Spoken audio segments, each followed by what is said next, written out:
નમસ્કાર ખેડૂત મિત્રો, સ્વાગત છે તમારું ખેડૂત પરિચય યુટ્યુબ ચેનલમાં। આજે તારીખ 29 ડિસેમ્બર ને આજની સવારની હવામાન અપડેટની અંદર માહિતી મેળવીએ તો ગુજરાતમાં કડકડતી ઠંડીના રાઉન્ડને લઈને સૌથી મોટી આગાહી। વેસ્ટર્ન ડિસ્ટર્બન્સને કારણે ગુજરાતમાં પડશે કડકડતી ઠંડી। તો ઠંડીમાં ક્યાંથી વધારો જોવા મળશે, જાન્યુઆરી મહિનામાં કેટલી ઠંડી જોવા મળી શકે છે તેની સંપૂર્ણ માહિતી મેળવીશું। આ સાથે જ ગુજરાતમાં આવનાર દિવસોનું હવામાન કેવું રહી શકે છે, તાપમાન કેવું રહેશે દિવસનું તેમજ રાત્રિનું, તેની સંપૂર્ણ માહિતી આપણે આ વિડીયોની અંદર મેળવીશું। ચેનલમાં નવા હોય તો ચેનલને સબસ્ક્રાઇબ કરી દેજો અને વિડીયોને લાઇક આપીને શેર કરી દેજો। આવનારા 2 દિવસ ગુજરાતની અંદર કોઈ વાતાવરણમાં પલટો આવે તેવી સંભાવના દેખાઈ રહી નથી। અને ખાસ કરીને મિત્રો, અત્યારે એક મજબૂત વેસ્ટર્ન ડિસ્ટર્બન્સ ઉત્તર ભારતના પર્વતીય પ્રદેશમાંથી પસાર થઈ રહ્યું છે, જેના કારણે આજથી ઉત્તર ભારતના રાજ્યોની અંદર જેમાં જમ્મુ કાશ્મીર, લેહ, લદ્દાખ, ઉત્તરાખંડ, ઉત્તરાંચલ સહિતના રાજ્યોની અંદર ભારે હિમવર્ષા થવાની સંભાવના રહેલી છે, જેના કારણે ગુજરાતમાં 1-2 જાન્યુઆરીથી ઠંડીમાં વધારો થાય તેવી સંભાવનાઓ રહેલી છે। આ વેસ્ટર્ન ડિસ્ટર્બન્સ મજબૂત છે, સાથોસાથ તેની અસર ગુજરાત સુધી જોવા મળશે। ઉત્તર ભારતના પર્વતીય વિસ્તારની અંદર વરસાદની પણ સંભાવના છે, સાથોસાથ હિમવર્ષા પણ થવાની છે, જેના અનુસંધાને ગુજરાતની અંદર કડકડતી ઠંડીનો રાઉન્ડ જોવા મળે તેવી સંભાવના રહેલી છે। આવનારા 2-4 દિવસ બાદ ગુજરાતમાં એક ઠંડીમાં વધારો થઈ શકે છે। ડિસેમ્બર કરતાં આ જાન્યુઆરી મહિનામાં ઠંડી વધારે પડે તેવી સંભાવનાઓ દેખાઈ રહી છે।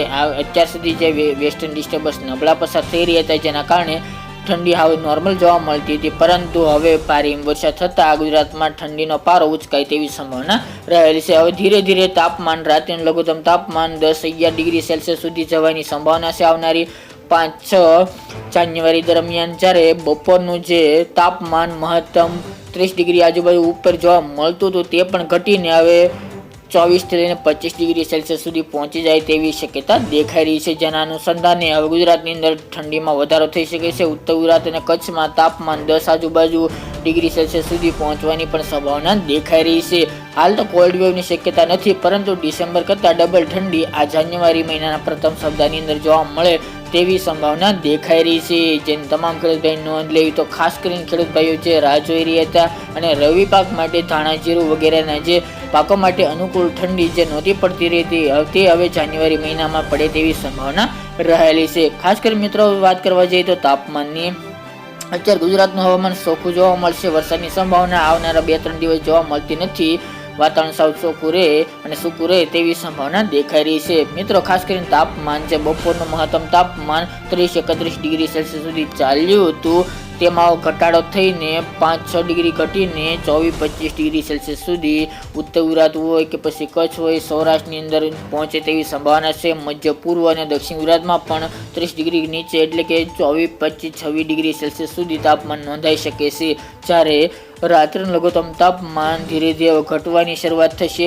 આજે પણ મોટાભાગના વિસ્તારની અંદર વહેલી સવારે, દિવસ દરમિયાન તેમજ રાત્રિનું લઘુત્તમ તાપમાન 15 ડિગ્રી કરતાં પણ નીચું અમુક વિસ્તારની અંદર ઉત્તર ગુજરાત અને કચ્છના વિસ્તારની અંદર જોવા મળ્યું હતું। અત્યારે સૌથી નીચું તાપમાન ઉત્તરના ડીસા, થરાદ, ધાનેરા તેમજ આબુ અંબાજી રોડ ઉપર, સાથોસાથ નલિયા, ભુજ એ વિસ્તારની અંદર સૌથી નીચું તાપમાન 10 થી લઈને 13-14 ડિગ્રી સેલ્સિયસ સુધી નોંધાઈ રહ્યું છે, જ્યારે અન્ય વિસ્તારની અંદર 14, 15, 16 થી 18 ડિગ્રી વચ્ચે તાપમાન, લઘુત્તમ તાપમાન ચાલી રહ્યું છે।